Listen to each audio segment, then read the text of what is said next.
Imagine this. You're at the farmer's market with your teenage daughter on her birthday. She's just excited to buy chocolate and sweets. And suddenly, she's cornered by 6 church women screaming that she's a sinner. Why? Because she refuses to obey her dead father's parents, who tried to steal custody of her and force her to raise the kids from his affair. That was the breaking point. And what I did next made my ex-mother-in-law the most hated woman in her church. If you've ever dreamed of serving justice to someone who tried to tear your family apart, hit that like button, subscribe, and buckle in, because this is one of the most satisfying revenge stories you'll ever hear. Setup: the loss and the betrayal. My ex-husband and I were in the middle of a divorce when he died suddenly in an accident.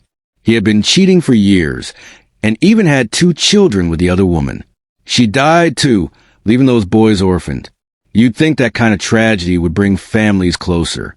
But no, his parents, my ex-in-laws, decided that instead of respecting boundaries, they would wage war against me and my daughters. They tried to take me to court for custody of my girls. They even tried to move into my home, demanding that I raise my ex's affair children.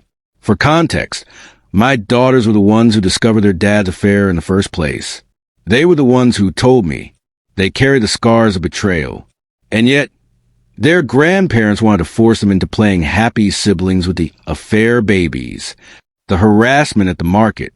Things exploded at the farmer's market. My youngest had a birthday budget to buy sweets. An hour in, she called me crying. When I arrived, 6 older women had circled her, shouting that she was unchristian, disrespectful, and heartless for not visiting her grandparents or for refusing to take care of the babies. Imagine your child, already traumatized, now being shamed by strangers. My blood boiled. I shoved my way between them and my daughter, told my eldest to take her sister and go pay, and turned to face these so-called Christian women. They told me I was failing as a wife, that I should obey my in-laws like a servant, even though my husband was dead. By the end, we were being screamed at so loudly we were kicked out of the market.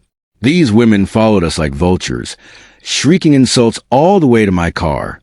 That's when I realized this wasn't random. This was organized, the source of the smear campaign. That night, after calming my daughters down, I reached out to a church member I still had ties with. He confirmed my suspicions. My ex-MIL had posted a massive sob story on their church Facebook group. In her version of reality, she painted herself and her husband as victims. She said I was a cold, bitter woman leaving them homeless and penniless. She claimed I turned my daughters against them. And worst of all, she said the affair babies weren't from an affair at all.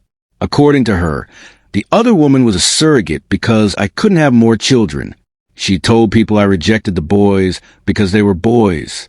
It was disgusting, a complete fabrication. And the church, being strict but naive, believed her.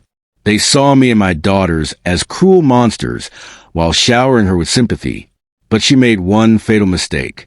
That church? They are hardcore against cheating. It's their single biggest, unforgivable sin. And I had proof. The turning point. A plan is born. For months, I've been sitting on evidence. Evidence from my divorce proceedings. Photos of my ex with his mistress. Texts, emails, even messages from his parents supporting the cheating. And worst of all, messages where my ex-in-laws bullied my daughters, calling them bastards and blaming them for their father's death.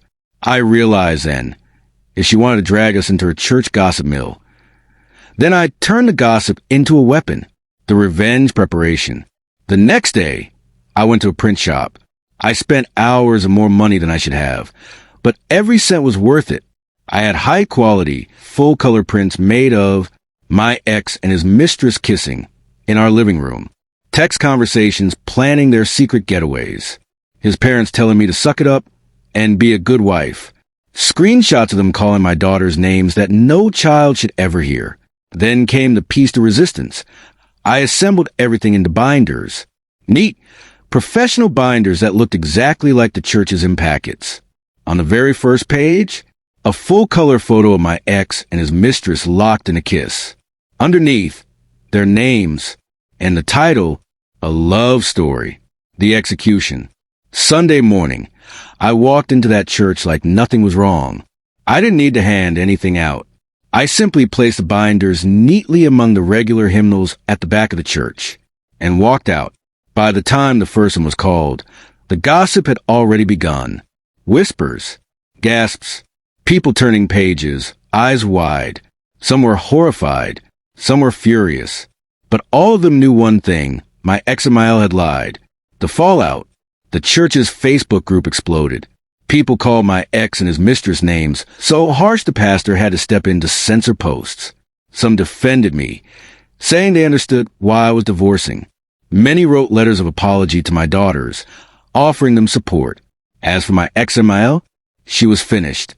She went from being the poor, tragic widow's mother to the enabler of a cheater and an abuser of children.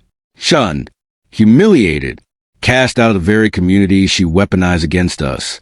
She even made a dramatic post on her personal Facebook page, whining about how the elderly are abandoned and how her great son would have cared for her. People weren't buying it, not after seeing the truth. That was my justice.